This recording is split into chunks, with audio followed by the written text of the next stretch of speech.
Brian, it was in the heart of it. Any chance you can get a refund on that putter?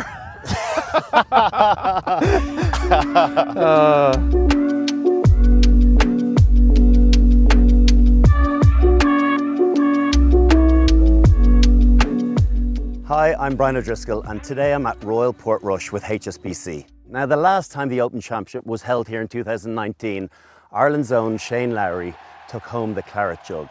In doing so, he made history as only the 5th Irishman to win the Open, and on home turf. Today, Shane returns to the course that changed his career, and we're going to recreate a couple of his most iconic shots from that week. Brian, there he is. How are you? How you doing? Great Good to see you. All good? Yeah, good. All right, excited to be back? Yeah, it is. It's my second time back since 2019. So yeah. Only the second yeah, time? Only the No second way. time. And obviously the first time with grandstands. So like, so many memories. Like it's incredible. Okay, well let's go down, and we're here on the 8th. Yeah. So many like amazing shots for you to remember, right? Yeah. But there have to be a couple that really stand out, and this kind of feels like one of the ones that was like, okay, I'm here to play. Yeah, because I remember on Thursday I played. I didn't think I played great on Thursday, right? I shot 4 under. And then I came in, and as the day went on, I was leading the whole day. And then I remember JB Holmes birdied the last to take the lead from me. And but I was obviously then I was like, oh, I'm actually playing all right this week, you know, because you're going to get a feeling. And then Friday I opened up incredibly well. I was 6 under through 10, and I birdied this hole. I hit an unbelievable shot in here, pretty close. So yeah, there's so many shots that come back. And then I didn't finish the round on Friday very well, but. Yeah, the first 10 holes on Friday, I just was like, I was like in the zone, and then I kind of got in my own way a little bit. Okay. But that actually helped me on Saturday afternoon when I started to go well again. And you were on I just fire. kept going, yeah. So. And when there's that momentum, like, I'm always intrigued to understand, you know, home turf, does it help or hinder, you know, when you have that level of support? Because it's this crazy expectation, and they're there for you, but that adds so much hype to you, or do you feel that? You do. It's the greatest thing in the world when you're playing well. I'm sure you can relate to this. But when things are not going your way, it's quite difficult. But yeah, like to have however many thousand people here, you know, cheering you on. It was almost like, I actually always remember a roar. I hold a long putt on 10 on Friday. And the green on 10 is kind of down, and the crowd kind of sits up over the green on the banks, and I'll always remember that roar. Yeah. Like, honestly, I'll always remember that one. So the crowd does drag you along, but there is a lot of pressure comes with it, but I dealt with it very well that week. You know a lot of people, right? So are you picking people out in the audience, in the crowd through, or are you like totally, you know, in your zone, focused? I saw the hands are in the pockets the whole time. So I don't actually like, so at the Irish Open a few years ago, I used to give people like high fives, you know, walking green to tee. I remember this guy, I went to high five a fella, like, and he grabbed my hand like a handshake, and like really tight, and it kind of hurt me a little bit. So I don't do it anymore. Is that it? You don't do a full stop, you know, right? if you give someone like, you know, someone gives you knuckles and you get like a knuckle on your, yeah. I've got to go and hit a shot here. So okay, I don't really do it. So yeah, hands in my pockets, going to tee. I actually remember one moment that week. It was on the Sunday, and I was on 16, and I could see my friends up on the hill on the left, my friends from home that I grew up with, and like they were celebrating like it was already over, and I'm like, and I know I had a 5-shot lead at that, it might have been 6 at the time, so it probably was already over, but I wasn't allowing myself to think that, you know what I mean? But yeah. But do you have to stop yourself in the middle of the round, like feeling the emotion of your friends, and they're there, and you're like, this could be, like before you close it out, like you realise the enormity of how big this could be. What is it, shot by shot, or do you allow yourself? You try and go back to shot by shot. Yeah. You really do. You try and just go back to one shot at a time, like the Borno cliches. Because it is like very high pressure, but there's no doubt about it. The morning of it and the night before, especially like that Saturday and Sunday morning, you realise what this is like. Can you eat breakfast? I struggled that day. I don't normally struggle to eat. You do now. Look at you, lean, svelte. You no. a new wardrobe. Yeah. I really struggle. And even on the course, I remember Bo saying to me, you need to eat something. I'm like, I can't. I'm physically sick. Like, I was like, it's honestly, and even like, I spoke to Rory after the Masters about it. He says he never wants any part of that 15 tee box ever again. Yeah. It's an amazing place to be. Yeah. But it's also like not that I want it again this year, but that first tee box on Sunday was one of the worst places I've ever been. Right. It's kind of, it's a daunting place. Do you have, now that you have that major in the bag, obviously I'm sure you've got huge aspirations for more, and that's what, high achievers are like. They're never like happy with just, it's like, right, you get a taste for it and you're like, I need more of this. Yeah. When you come back here, because of your success, do you look at this and go, this is such an unbelievable opportunity for me to repeat it again?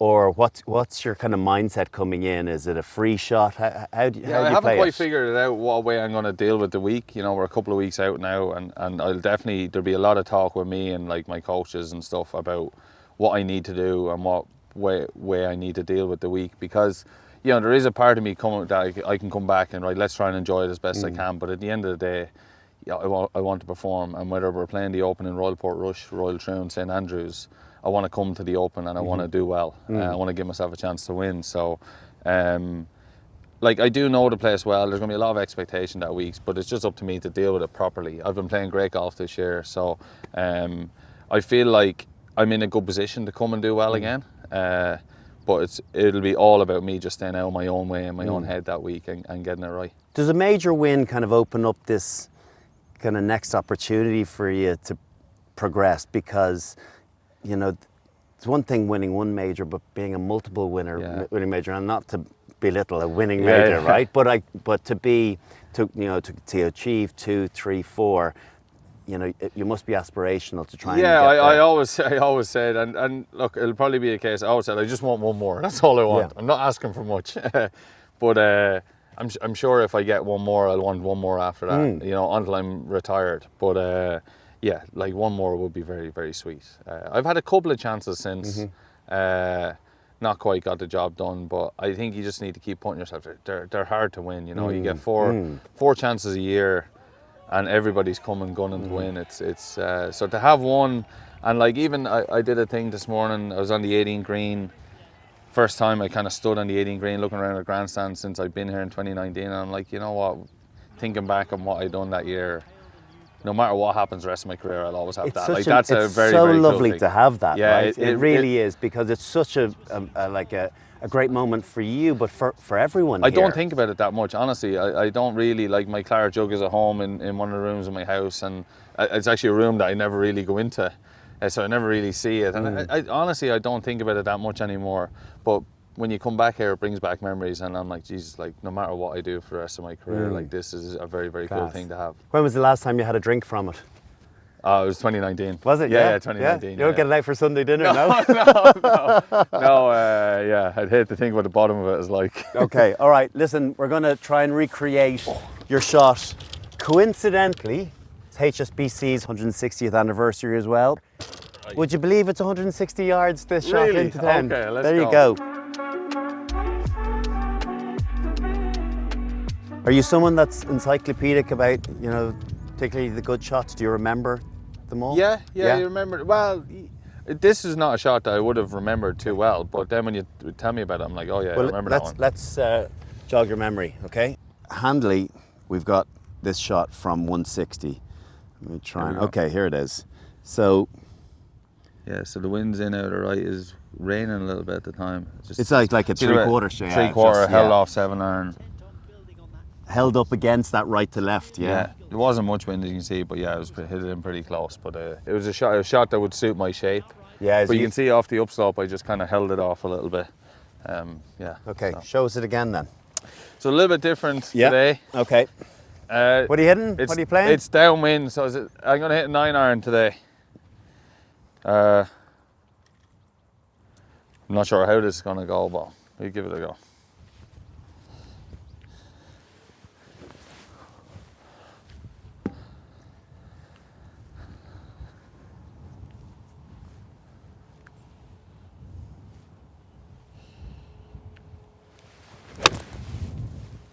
Oh, Oh, it's right. It's all over it. Like, my eyes can't too tell far. me. It's got. I tinned it. It's gone too far. Yeah. Is it? Yeah. Yeah. That was my But first it never shot of left the it. day. Yeah. It literally never left the flag. I'm getting old now. I need to warm up more. Yeah, fair. Okay, fair. Glad I honestly think it could be a wedge for Do you. you reckon? Yeah. Smooth 9. Okay.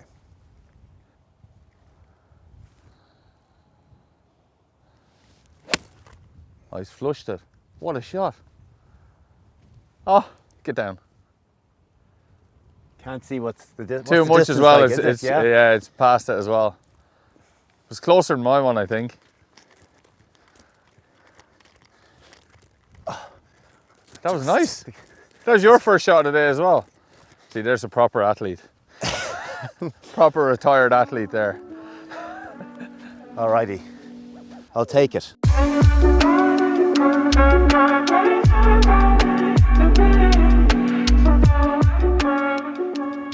And then the week of an open here, you know, do you rent a house and will you go back to the same house, for instance? No, I don't. I have a different house this year. Do you? Yeah. Upgrade?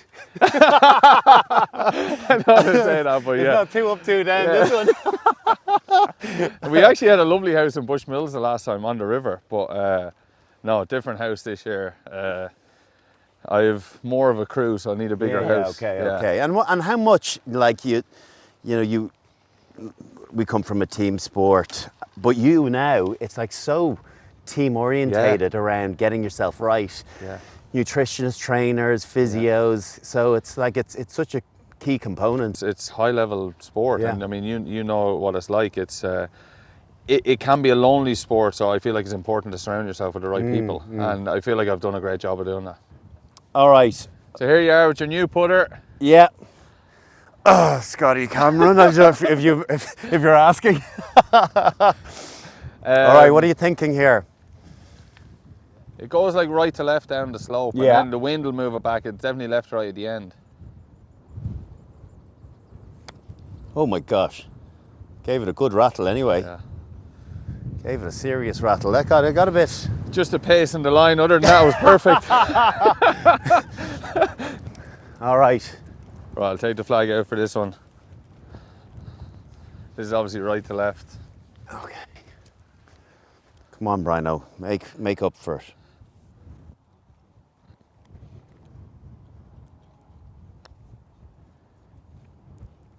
Brian, it was in the heart of it. Any chance you can get a refund on that putter?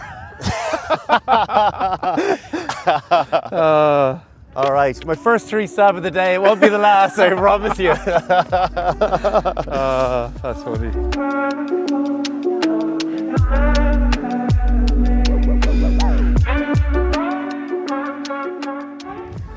I'm interested to know, like, when you've been there and done it, how do you stay hungry for kind of that next opportunity? What's the driving force? That's a good question. Like, I think in golf, there's always something else to achieve. Like, you know, even you always try and set yourself like little wins, like week to week, and then like you set yourself big wins, and then obviously, you know, the biggest of wins, which is like, you know, majors, you know, and then for me it'd be Ryder Cups. So I do feel like, it's just the enjoyment I get from it. You know, like I actually love the day-to-day life of practicing. Do you? Yeah, I do. Yeah, Do you? yeah. Is that something you've learned? I don't know any to love, or have you always had that? I've probably learned to love it over the years, but I don't know any different now. You know what I mean? I just get after it, and and then I do think, like, when you've achieved something like this, I think that carrot dangling there of doing that again is like, I'll always be chasing that. And it's funny, I have my cousin played Gaelic football for Dublin and won an All-Ireland medal. And he said to me after the Open, he says, best of luck chasing that for the rest of your life again. And I was like, and you know what, I didn't think about it at the time, and I think about it now, I'm like, it's actually true, like I'm chasing that feeling again. And just getting that edge, right? It's like just chasing, is it the tiny improvement on yourself, or is it improvement on everybody else? How do you look on things? I think just trying to be a better version of yourself day to day. And I don't think like, am I a better golfer than I was in 2019? Probably. Am I a better person? Probably. Doesn't mean I'm going to come and win by 7 this time, no. So it's kind of, it's a funny sport like that, where, you know, you can do everything right and prepare as good as you can, but it might not work out for you. But I think the one thing you have to do is prepare as best you can, and then just go with it. And then if it happens, it happens. I think you just need to be free that way. Okay. Well, it happened here for you on 13. There's a little segue for me. Yeah. Talk to me. Anytime you find yourself at a greenside bunker on a par 3, not like tough wind or bad shot. I think it was a 9-iron. It was pretty straight downwind, and I pulled it. I hit a bad shot. Okay. And I ended up in this bunker over here, which wasn't the worst miss. Okay. But obviously you want to hit the green. At that stage I was 4 ahead. Yeah. So from there you're just counting down the holes. You're honestly okay. You're literally trying your best to just, you know, make pars and get the tournament finished. Okay, well, let's try and have a little look at it. All right, so it's on the upslope, and it's like the pin's fairly far up the green, and it's kind of straightforward enough. But yeah, are you thinking about trying to hole it? No. I'm just trying to get that up. To be honest, where the pin is, it's kind of, if I hit it too far past it, it was a downhill putt. Okay. So you're trying to leave yourself the right putt. And so it's exactly as you. Yeah, like, I left myself like a 4-footer up the hill, right to left. Okay. Obviously, I would have liked a 2 feet closer. Yeah, I was like 4-footer already. Yeah. And but you guys don't even think about 4-footers. Well, if you watch that putt, it lipped in on the left. Did it? Yeah. Yeah. Okay. I kind of pulled it a little bit. We don't have footage of that, so it doesn't actually count. Slightly different pin. The pin was kind of maybe a couple of yards further, but it was on the upslope as well. And if you look at, and do you play 60 on an upslope, or do you take something? No, you'll always is everything 60? Yeah. The bunkers all 60. Bunkers, yeah. And if you look at that in that video, actually the sand was wet, which makes it easier. Okay. Because I was able to get a bit more go in it out of sand. This sand's a little bit fluffier and drier. And I'd say when we get back for the week of the Open, there'll be less sand than this in here. Oh, will there? They take the sand out, and this will be less of an upslope there, I'd say. But yeah, it's a similar pin, but it's not. I probably have to play it a little bit different.